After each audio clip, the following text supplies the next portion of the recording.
En esta oportunidad queremos dar gracias al Señor que siempre nos permite el privilegio de traer un programa del enfoque bíblico, y en esta oportunidad nos acompaña el pastor Marcos Lemus, pastor de la iglesia Casa de Dios en Teculután, Zacapa también, y pues juntos vamos a hablar un tema muy importante como lo es la importancia del evangelismo. Hermano Marcos. Muchas gracias, Guaito, muy amable, gracias por la invitación, gracias por permitirnos poder estar acá compartiendo, aprendiendo también, ¿verdad? Y pudiendo aquí tener un tiempo para hablar de temas importantes y relevantes. Amén.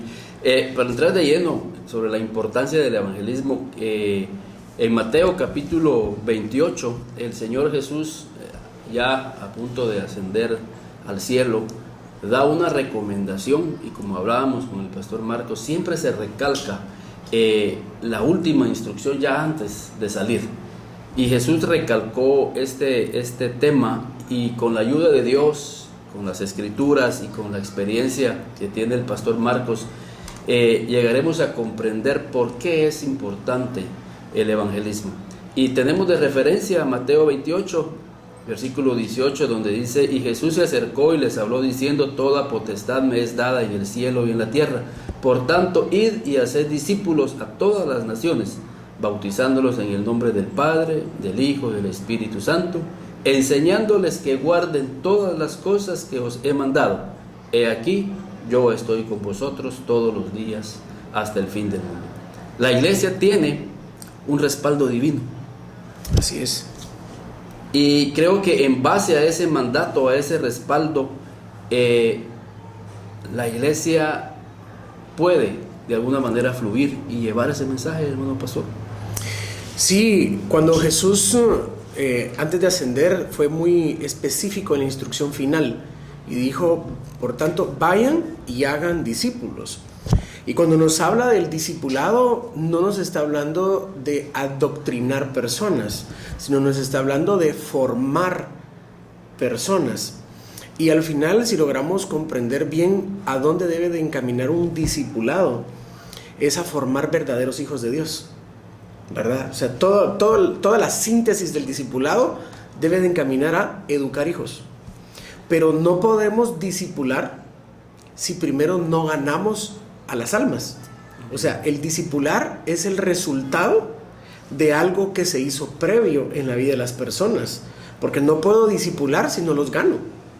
Entonces ahí es donde la parte importante del discipulado es el evangelismo. Y cuando hablamos de evangelismo, de las cosas que me impresionan es que sobre los 5 ministerios que conocemos, ¿verdad? El maestro, el apóstol, el evangelista, el profeta, el pastor, a todos estos Jesús nos manda a evangelizar.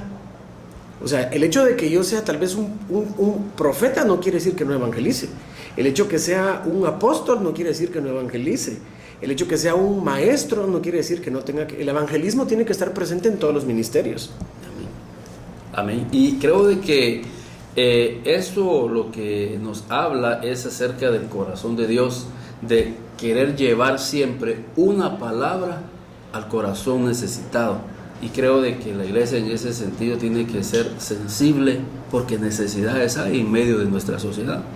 Así es, solamente es capaz de evangelizar y ganar almas aquel que realmente conoce el corazón de Dios. Amén. Amén. O sea, una persona que no evangeliza no es una persona que puede decir que conoce el corazón de Dios, porque si nosotros escuchamos el corazón de Dios clama por las almas. Amén. Y eso me recuerda a mí la primera alma que fue conquistada. Bueno, han habido muchas almas, pero la historia de Rahab. La Biblia le llama Rahab la ramera. La ramera. Y para Dios no hay nada imposible. De hecho, Rahab entró a la línea mesiánica porque ella dio a luz la vida de Booz, y Booz dio a luz la vida de Obed.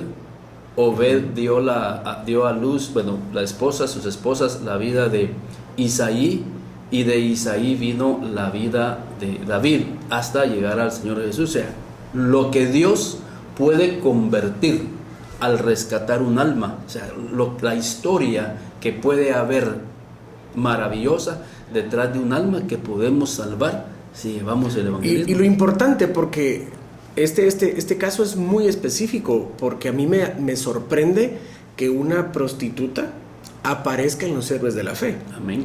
Y la Biblia no hace referencia a su conducta moral, solamente dice quién fue. Y hace más referencia a la vida de fe que tuvo. La vida de fe. Y a veces nosotros nos concentramos más en la vida moral de una persona y por eso perdemos al alma. Y nos concentramos solamente en esa parte.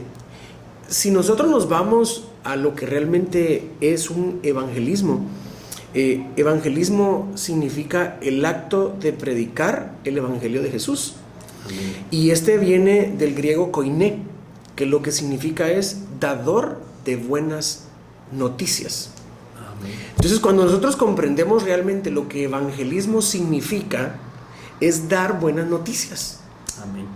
Y si nos vamos a la Biblia, encontramos que todas las escrituras son un libro donde aparecen hombres en depresión, en problemas económicos, en problemas de territorio, metidos en serios problemas y adversidades.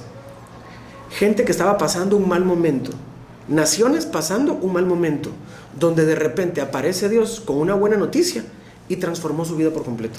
Amén.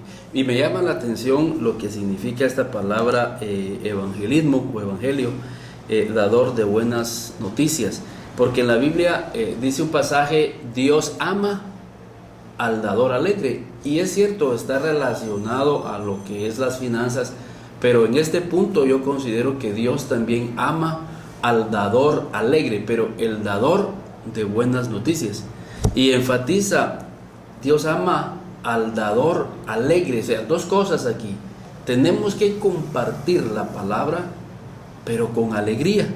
Y considero que ese punto ahí es clave, porque si vamos a ir a ministrar almas que están de alguna manera deprimidas, están pasando una frustración en sus vidas, lo primero que tienen que ver es la alegría en nuestras vidas. Así es. Para poder reflejar el amor de Cristo. El corazón alegre hermosea el rostro, dice. Amén. O sea, es fácil evidenciar a una persona que tiene el corazón transformado.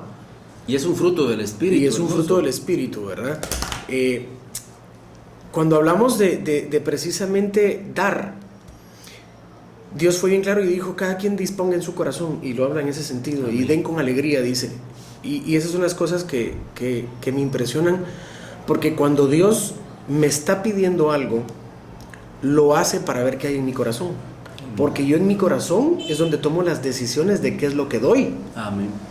Entonces encontramos que Dios nos manda siempre a dar.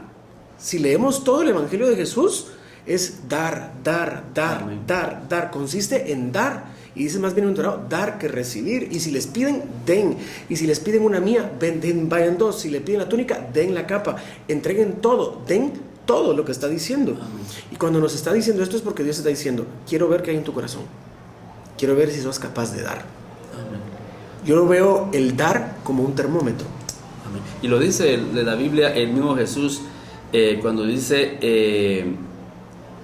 que de su buen tesoro Así es. saca las cosas buenas. Bueno, y de hecho también dice que de la abundancia del corazón Habla la boca. habla la boca. Y algo, un punto que se decía, y es siempre con relación de las finanzas, pero lo estamos de alguna manera aplicando al hecho de dar las buenas nuevas, y dice que cada uno, dice, conforme haya prosperado, pero por eso es importante prosperar en el conocimiento de Dios, prosperar en el amor de Dios, prosperar en estas áreas, para que de la abundancia de lo que tenemos podamos de alguna manera también compartir. Y a veces la gente confunde la prosperidad con riqueza. Y prosperidad no solo es riqueza. Prosperidad es que todo lo que haga salga bien. Amén. Por ejemplo, José, el soñador, dice la Biblia que todo lo que tocaba prosperaba, todo le salía bien. Pero nos habla de un Potifar que tenía riqueza, era un hombre próspero económicamente, pero su matrimonio no estaba prosperando. Amén. En su matrimonio faltaba algo, y la mujer lo busca en José. Sí. Entonces encontramos en José la prosperidad, y en Potifar la riqueza. Exacto. De nada me sirve la riqueza si no tengo la prosperidad de Dios. Y si no hay salud, por ejemplo, como dice todo lo demás está detenido. Sí, como dice Eclesiastés, he visto un mal, dice, muy doloroso entre los hijos de los hombres. El hombre a quien Dios da riquezas, pero no le da la potestad, otra vez esa, la potestad de disfrutar lo que tiene. Y creo que en ese punto tenemos que ser conscientes de lo que decía el pastor. No es lo mismo riqueza a ser prósperos, porque el ser próspero es algo más integral. Así es. Y pastor, pasando siempre al análisis de este versículo, de este capítulo Mateo, la iglesia tiene un respaldo divino, pero no está fluyendo de acuerdo a ese respaldo. Es una cuestión de obediencia para los que lo cumplen y un acto de desobediencia para los que no lo cumplen, como el caso de Jonás. Y usted me decía una estadística antes de cámara, que realmente es triste, que el 2%... solamente el 2% de los cristianos han guiado a una persona a recibir a Jesús. Y es algo también, es una cuestión no solo de amor a las almas, sino que de obediencia, porque el Señor dijo, por tanto id, ahí hay implícita una orden. Ese ir es una acción. No quiere decir que yo me voy a sentar y voy a esperar. Me tengo que levantar y tengo que hacerlo. Tengo que provocarlo. Está hablando de algo para hacer, no para meditar, no para decir, sino para provocarlo. Amén. ¿Verdad? Y a veces sucede esto. Tenemos gente que tal vez a veces no desea, porque de cada 100 solo 2 evangelicen. Puede ser que no deseen, ¿verdad? Y también puede ser que no están equipados para hacerlo. Es un punto importante. ¿Verdad? Porque quieren, pero no saben cómo. Sí. ¿Verdad? Entonces dice, ¿y qué puedo hacer? ¿Cómo hago? ¿Qué puedo hacer para hacerlo? Entonces es ahí donde nosotros los que presidimos tenemos que capacitar y empoderar, que es lo que dice la Escritura. ¿Cómo podrán ser salvos si no hay quien les predique? ¿Y cómo podrán y cómo puede haber quien les predique si no son enviados? Y nos habla de un proceso de preparación. Pero ojo con esto, porque a veces nos concentramos más en la preparación y entonces queremos tener gente que se sabe la Biblia por completo y que nunca son capaces de testificar lo que Dios hizo. Y la Biblia nos enseña que el testimonio tiene el mismo peso que la sangre de Cristo. O sea que es importante el testimonio. ¿Cómo puede una persona comenzar a evangelizar? Pues con el testimonio. Amén. ¿Qué es lo que Dios hizo en mí? ¿Verdad? Y compartirlo. Entonces, tal vez necesitamos más gente que pueda compartir de gracia lo que recibió de gracia, que pueda comentar lo que Dios hizo en sus vidas. Y eso todo lo podemos hacer. Amén, sí. Y yo estuve endeudado y Dios me prosperó y salí de mis deudas. Mi matrimonio estaba fracasado y Dios lo restauró. Mis hijos estaban en las drogas y Dios nos sacó de las drogas. Estaba enfermo y Dios me sanó. Estaba deprimido y Dios me restauró. O sea, todos tenemos varios testimonios, no solo uno. Amén. De algo que Dios ha hecho en nuestras vidas. Por eso ustedes en Casa de Dios tienen un evento que se llama Hechos 29. Y Hechos 29 obviamente no está en la Biblia, pero la idea es que Hechos 29 usted lo está haciendo, yo lo estoy haciendo. Entonces son hechos. Así es. Son hechos. De hecho, el libro después de los 4 evangelios se llama libro de los hechos, no de los dichos. Sí, son de los hechos. Y estamos en una temporada de mucha gente cristiana que solamente es de dichos, pero no de hechos. Exacto. Y es lo que el Señor definitivamente quiere darnos. Y fíjese que, pastor, que en Juan, en el Evangelio de Juan, la Escritura presenta a Jesús como la luz del mundo. Pero en Juan 1:4 dice, y en él estaba la vida, y la vida era la luz de los hombres. O sea, la vida misma, mi testimonio, mi forma de vivir, va a ser una luz para los otros. Y creo de que el testimonio tiene un impacto, y a mi criterio ha sido una de las razones de muchas que pueden haber por qué muchos no evangelizan, porque no los respalda una vida. ¿Por qué? Porque es que si evangelizo en el trabajo, se van a dar cuenta que soy cristiano. Y quizás tenemos 3, 4, 5 años de estar en el trabajo y ni siquiera saben que somos cristianos. ¿Por qué? Porque no queremos, de alguna manera, como decimos, andar sueltos. Así es. Sí, yo creo que es importante, tal vez, en lugar de hablar de Jesús, mejor mostrar a Jesús con mi vida, ¿verdad? O sea, evidenciarlo a través de mi conducta, mis palabras, mi compromiso. O sea, esa parte es bien importante, porque que la gente se dé cuenta que soy cristiano, no porque pongo música cristiana, porque tengo un sticker en el carro, o porque pongo mi Biblia sobre mi escritorio, sino que se den cuenta que soy cristiano porque si mi jefe me pide que me quede 2 horas más tarde, me quedo y le doy más de lo que me está pidiendo, porque todo lo que me piden me sale bien, porque Dios está conmigo y dice que todo lo que mis manos toquen tiene que prosperar. Y en lugar de hablar de un Jesús, mejor muestro a un Jesús, doy a conocerlo a través de mi conducta, a través de mis palabras, a través del respaldo de Dios en mi vida, porque Dios nos va a respaldar. Definitivamente. Y ese es el cambio maravilloso que vemos regresando a la historia de Rahab, una mujer que pudo vencer uno de los vicios más fuertes, como lo es los problemas sexuales, pero se convirtió de ser una persona, como la Biblia lo describe, una ramera, la convirtió en una mujer de hogar, en una mujer formadora de hijos, como formó la vida de Booz. Es una mujer maravillosa, que podemos ser transformados con el poder de Dios, y ese es el evangelismo, es transformar vidas. Ahora, pero para transformar vidas es la orden que el Señor dijo, no solamente es ir, sino hacer discípulos, y eso requiere disciplina, requiere dedicación, estar llamando, mira cómo estás, darle un seguimiento a la palabra que se sembró en una vida. Sí, es importante, y aquí es donde tal vez vamos a hablar de herramientas, ¿verdad? Porque tenemos que establecer procesos en las iglesias. Yo no puedo, como pastor, presentarme todos los domingos, hablar un mismo mensaje a toda la iglesia, si tengo diversidad de personas con diferente madurez espiritual, diferente nivel de compromiso. Entonces, tengo que hablar un mismo idioma accesible a todos. Amén. Y tengo para eso que establecer procesos que ayuden al desarrollo de cada miembro. Entonces, tiene que haber un punto inicial y tengo que llevarlos por un camino de vida de fe. Eso implica desarrollar procesos. O sea, eso implica desde ganarlos, poderles ayudar a afirmar su fe, poderlos llevar a un proceso de sanidad interior y liberación, y luego poder llevarlos a un proceso donde empiezan a dar de gracia lo que de gracia recibieron. Y los estoy discipulando, pero al mismo tiempo ellos también están replicando lo que hicimos en ellos. Amén. Entonces hablamos de procesos, o sea, la unción más los procesos traerá crecimiento. Definitivamente. Pero solo la unción sin procesos no sirve de mayor cosa. Exacto. Definitivamente.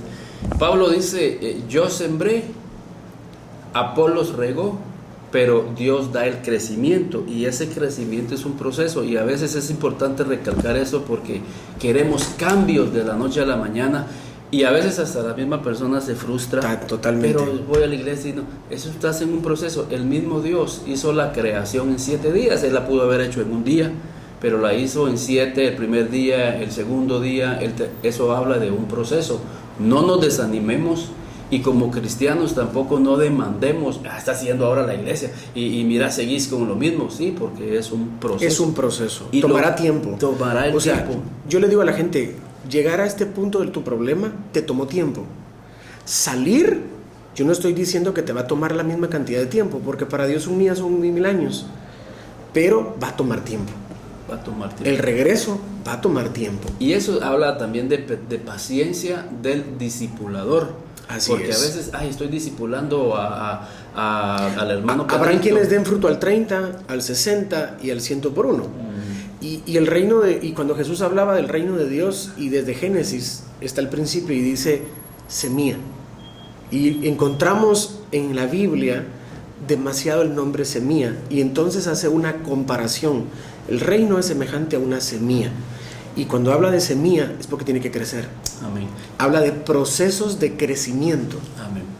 Y esto también es una responsabilidad del que recibe la semilla, porque también aquí involucra el interés de la persona que está recibiendo la semilla, porque ciertamente la semilla fue sembrada con dedicación, se está trabajando, pero la semilla o la tierra donde cae la semilla también tiene que ser una tierra receptiva para que esa semilla se pueda de alguna manera producir. Por ejemplo, si soy consciente de que si en mi vida hay muchos afanes, la semilla que están predicando en mí no va a producir al 100. O sea, este es un mensaje para que la persona que está siendo evangelizada tiene que poner de su parte también para que logre Sí, esa. así es. Y como también al que evangeliza, ¿verdad? Porque la Biblia compara la semilla con la palabra. Y dice que cuando Dios envía una palabra, la envía con un propósito. Si Dios nos da palabra, nos da semilla, lo que Dios espera son resultados. Amén. Y a los cristianos no nos gusta que nos pidan resultados. Porque cuando nos piden resultados nos vamos por una línea subjetiva. Pero la Biblia habla de una manera cuantitativa los resultados. Habla de 5 talentos, habla de 10 talentos, o sea, lo cuantifica. O sea, tenemos que tener esa cultura de poder decir, tengo que producir. O sea, Dios demanda producir. Amén. Es la naturaleza de Dios. Sí, uno siembra una semilla y automáticamente por naturaleza sabemos que esa semilla... Y la parábola, por ejemplo, de la higuera que fue sembrada, pero que no produjo y que le iban a cortar. Y dice, dame por favor 1 año, la voy a abonar. Y entonces viene la abona y está esperando porque dice, porque esta ocupa mucho espacio. Versus la otra higuera, que la encontró tratando de persuadir un fruto cuando no lo tenía y solo eran hojas verdes. Y entonces dice, maldita sos con maldición, y se corta y se seca de raíz, dice la Escritura. Entonces vemos que lo que produce, lo que Dios da, espera que produzca. Amén.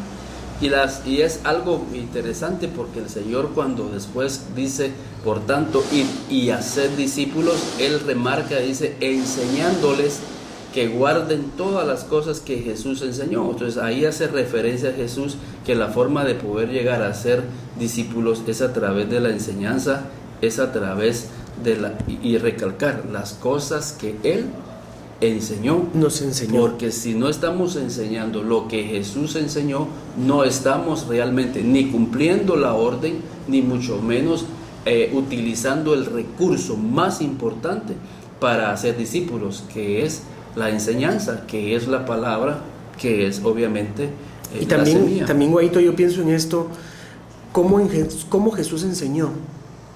Porque Jesús, su proceso de aprendizaje de 3 años a los discípulos, fue un proceso en el cual recibían palabra, pero algo que es importante, porque yo no puedo enseñar y formar si no tengo una relación. Porque Jesús lo que hizo fue que tomó a sus discípulos y dejándolo todo, le siguieron, dice, y lo acompañaron. O sea que los discípulos aprendieron a sentarse, Amén. a comer, a dormir. Veían que Jesús tenía resultados y decían, ¿nos enseñas a orar? O sea, habla de una relación. Yo no puedo discipular si no tengo una relación con las personas. Amén. Exactamente. Porque la mejor forma de aprender no consiste tanto en leer o escuchar, en hacer. La forma de aprendizaje más efectiva es haciéndolo, poniéndolo por práctica. Amén. Y encontramos a un Jesús que los mandaba a liberar endemoniados. Los enviaba de 2 en 2 y les decía, vayan. Y iban a predicar y regresaban y le decían, estamos emocionados porque los demonios se sujetaron y fueron libres. Y entonces Jesús les dice, perfecto, qué bueno que esto pase, pero alégrense porque hay algo más importante detrás. Su nombre está escrito en el libro de la vida. Pero nos habla de que Jesús los tuvo cerca, pero en ese tiempo de cercanía compartió, fundamentó una relación y les ponía tareas a hacer. Sí, era un Dios práctico. Práctico, totalmente. Y Lucas, no sé si es Lucas o Hechos, pero es presentado Jesús y dice las cosas que Jesús hacía y enseñaba. O sea, lo que Jesús enseñaba era porque ya lo hacía. Si Él les enseñaba a orar, es porque Jesús ya veía los resultados. Nos concentramos en las Biblias, en las letras rojas, y dejamos de poner atención a las negras. Lo rojo es lo que Jesús dijo, lo negro es lo que Jesús hizo. Definitivamente. Y las dos son importantes. Las dos. Porque una impacta con el testimonio, como decíamos al principio, y la otra explica el por qué se hacía. Él oraba, pero les explicaba el por qué orar. Y considero de que eso es importante. Respalda también la enseñanza. Total. Hablemos de herramientas de evangelismo. Uno, nos dio autoridad. Amén. Porque nos dijo, fue bien claro y dijo, toda potestad me es dada. Vayan y hagan. Y estas señales, dice la Escritura, seguirán a los que creen. O sea que si yo estoy creyendo, tienen que haber señales que lo demuestren. Pero eso viene como causa de la autoridad. Amén. Hablamos de la autoridad. Lo otro importante es el mensaje. ¿Qué tenemos que predicar? Pues arrepentimiento. Tenemos que predicar a Jesús en la cruz. Tenemos que predicar a un Jesús resucitado, no a un Jesús que está muerto, a un Jesús que venció la muerte y que tenemos beneficios. Tenemos que reconocer que Jesús nos da también la unción, ¿verdad? Entonces nos da autoridad, nos da el mensaje, nos da la unción que traerá señales, milagros y prodigios. Amén. O sea, estamos hablando de herramientas que Jesús nos dio. Cómo llevar a una persona a hacer una oración de fe, empoderar a las personas que tenemos y decirles, miren, esta es la forma correcta, cómo tenemos que llevarlos a hacer una oración de fe. Hay un pasaje en las Escrituras que a mí me impresiona muchísimo con el tema del evangelismo, y está en Ezequiel, en el capítulo 3, verso 18 y 19, y dice la Escritura, cuando yo dijera al impío, de cierto morirás, y tú no lo molestares ni le hablares, para que el impío sea percibido de su mal camino, a fin de que viva, el impío morirá por su maldad, pero su sangre demandaré de tu mano. Pero si tú amonestares al impío y él no se convirtiere de su impiedad y de su mal camino, él morirá por su maldad, pero tú habrás librado su alma. Amén. O sea, Dios está dando aquí en Ezequiel una responsabilidad. O sea, que si yo tengo amigos que no conocen de Jesús, familia, compañeros de trabajo, entiéndase toda relación, y nunca les hablé de Jesús, y esa gente muere sin que yo les hablara las buenas nuevas, esas personas caerán como mi responsabilidad delante de Dios si se fueron al infierno. Claro. Y es lo que tenemos que ver en el mandato, cuando el Señor dice, por tanto, id, pensemos en la sangre de estas vidas que puedan estarse perdiendo. Al efecto que trae, y me gusta este pasaje de Proverbios 24:11, en traducción lenguaje actual, me encanta, dice, haz cuanto puedas por salvar a los que van camino a la muerte. Sí. Y algo importante, y eso creo que debe poner una carga en nuestros corazones, y algo importante que usted decía para ir terminando, hermano pastor, no se puede discipular si no tenemos relación.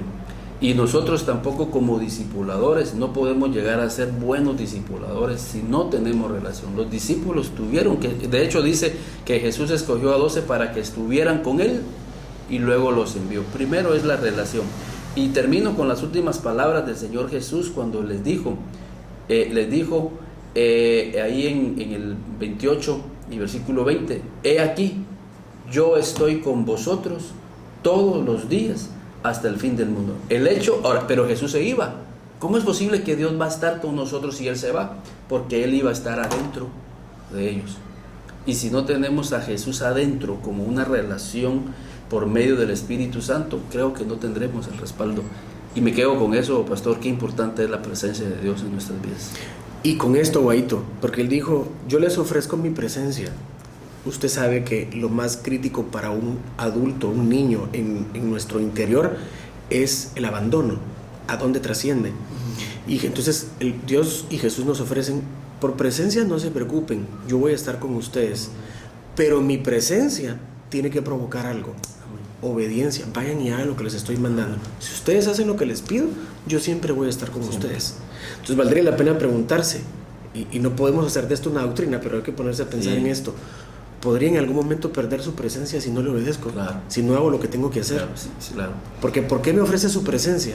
Porque me está dando un mandato. Amén. Y él dice, yo soy el camino. Y si nosotros vamos en el camino, Él dice, ahí voy yo, porque ese es mi camino. Pero si nos salimos del camino, considero de que podemos contristar al Espíritu. Así es. Y el Espíritu sale. Porque obviamente no va a estar en un templo en donde hay pecado, hay inmoralidad, hay desobediencia, y creo de que en ese sentido el respaldo de Dios, hermano, es importante. Y como lo que usted decía, el discipular es una relación. Si vamos a las obras de la carne, el 55% de las obras de la carne tienen que ver en repercusiones de relaciones.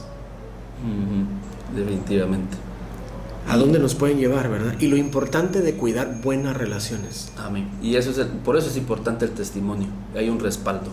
Hermano pastor, hermano Marquito, muchas gracias. Gracias por este tiempo, gracias por la invitación. Y siempre están abiertas aquí las puertas para su Muchísimas ministerio. gracias. Y pues a ustedes que nos escucharon. Pero antes, ¿qué día tienen servicio ustedes para que...? Nosotros tenemos servicios los días domingos, tenemos 2 sedes, estamos en Teculután y en Zacapa. Aquí en Zacapa, en la cabecera departamental, estamos en el salón municipal frente al Parque Central, todos los domingos a las 9 de la mañana, de 9 a 11 de la mañana. Y en Teculután estamos en la primera avenida final, barrio El Calvario, ¿verdad? Ahí tenemos servicios a las 4 y a las 6:30 de la tarde, ¿verdad? ¿Cómo nos pueden contactar? Pueden buscarnos en nuestras redes sociales como Comunidad Zacapa. Ahí nos pueden escribir a través de las redes sociales, ¿verdad? Para poder tener comunicación y poder pues compartir un poco más. Amén. Si usted no tiene una iglesia donde asistir, pues las puertas de la Comunidad Zacapa están abiertas con el pastor Marcos Lemos, donde su familia será edificada. Qué importante es que nuestros hijos puedan crecer en un ambiente donde ellos puedan encontrarse con Dios. Así que Dios les bendiga y nosotros nos volveremos a ver la próxima semana. Bendiciones.